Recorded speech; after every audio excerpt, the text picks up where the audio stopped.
What's up guys, my name is WreckLess and I hope you're doing good because in today's video, we're talking changes. A lot has changed since the release of Season 2. Not just the landscape of Kings Canyon, but a ton of things behind the scenes have changed. From legends getting nerfed and others getting buffed, a couple of weapons receiving buffs, and a whole lot more. Tap that like button and let's hop right into it. Apex Legends Season 2 has brought the most significant balance changes since release back in February. Not only has Season 2 changed the way Kings Canyon looks, Respawn has tweaked under the hood and made some notable changes. Let's take a look at what changes Season 2 brought to the weapons. First up is the flatline. Damage has been increased from 16 to 19. This actually makes me happy because I've always had a soft spot for the flatline, so I'm kind of happy to see this. Besides, a heavy ammo, fully automatic AR should hit hard. Next is the P2020. Damage went from 12 up to 13. Not a significant change, but who knows? Maybe early game, that can make a difference.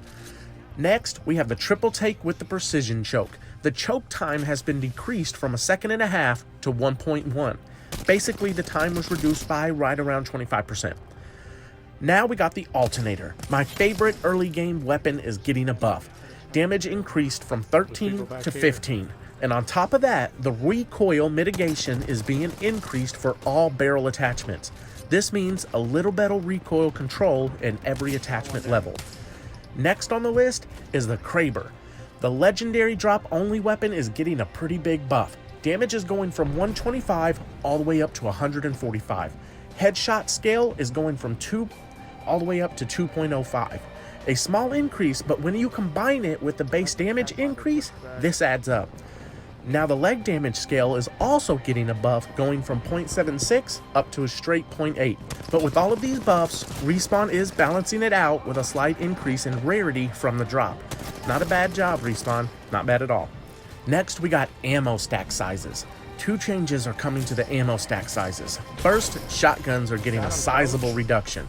Coming in at 64, we're now being reduced to 16. However, on the flip side, energy ammo stack is going from 60 all the way up to 80, just like the other ammos. Of course, shotgun excluded. Now, we also are going to get some gold weapon rotations. The golden weapons are getting rotated out, and for Season 2, be on the lookout for the golden flatline, alternator, RE45, P2020, and we're getting a golden Mozambique.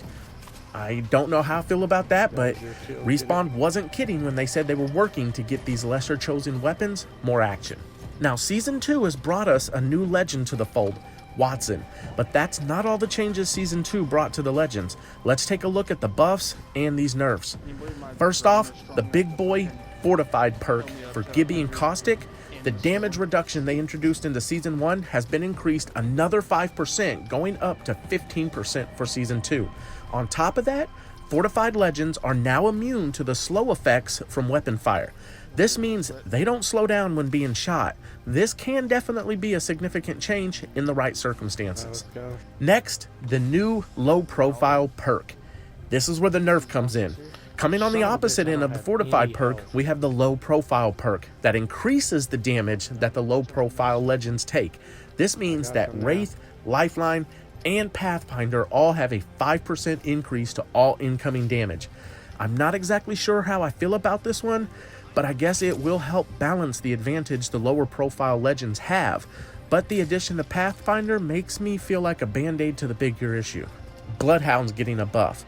Bloodhunder is getting her Eye of the Allfather buffed just a little bit.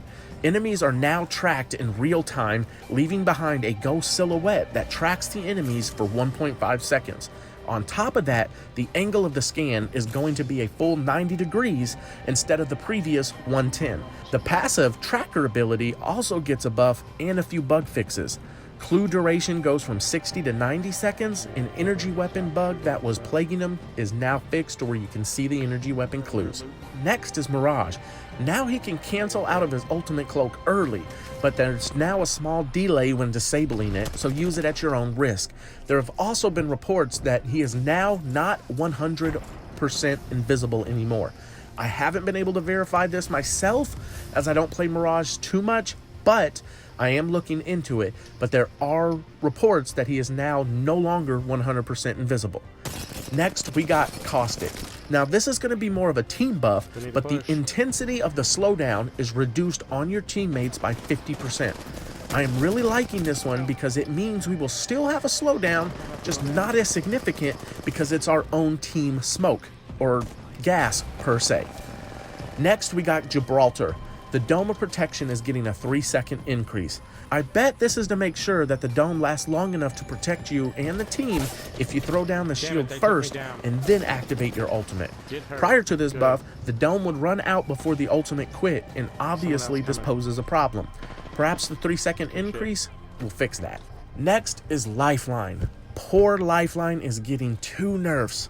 Not only does she get the low profile perk effect of an extra 5% damage for all incoming damage, now her dock drone will only last 2 ticks by the storm. No longer will you be able to sit in the storm with Lifeline and drop the drone to survive. Respawn is definitely making a push to keep people out of the storm. Now guys, on top of all of this, Respawn has just recently released another update to Season 2 just days after its release. Stemming from the community feedback and analytics, they have made several notable changes with the first Season 2 update. The Disruptor rounds that came out with Season 2 are now getting a nerf after just a few days. Apparently, they were a little more OP than the dev realized, and their damage multiplier has gone from a Season 2 release of 2.26 and now down to 1.7. They said this is a minor tweak while they evaluate the meta next week. I think their analytics tell them it was a significant difference maker, so they dialed it down a little bit. Next, we have a change to the daily challenge. Now, as great as the addition of the daily challenges were, the community was a little more vocal about the location-based challenges. Getting a finisher in this area, or getting so many kills in that area. It really made you go out of your way to complete them in most cases, and people were upset about this. Well, Respawn heard, and now we have the location aspect of the challenges removed. We still get our daily challenges, just not location specific anymore.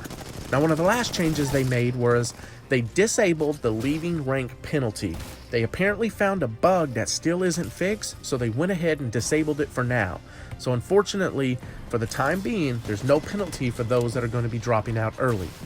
Now, a few other last-minute notable changes that have come from Season 2 are the ring. The size, speed, and strength of the ring are changing. For starters, the first ring is going to actually be a little bit smaller.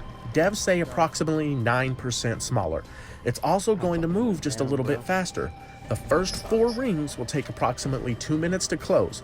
The 5th and 6th rings are going to take 1 minute and 40 seconds, and the 7th and 8th rings will take approximately 1 minute and 20 seconds. Now, there were also some nice quality of life improvements that came with Season 2. From improved visuals in the character selection screen, improved hit detection when on the dropship, to the slow effect from ordinances and abilities will now slow everyone to the same speed regardless of your controller settings. And for those of you who have the Wraith Heirloom, definitely jealous on that one, but you might want to start flexing that just a little bit more because now it will show the lightning visual effects more prominently. Now that's going to just about wrap it up for the Apex video, guys. As you can see, there have been a significant amount of changes that have come to Season 2. And honestly, these are not all of them. I'm going to link the articles in the description for you for those that want to take a look at all of the changes. So, guys, if you have made it this far, first, thank you very much. And second, go ahead and hit that like button, man. It really helps me out and it lets me know that you like these kind of videos. We know more updates are coming to Season 2, so I will be covering them in depth as much as I can. So be sure to subscribe if you want to be updated on the latest information and hit that notification bell so you don't miss a thing. Again, thank you guys so much for watching. My name is WreckLess and I'm out.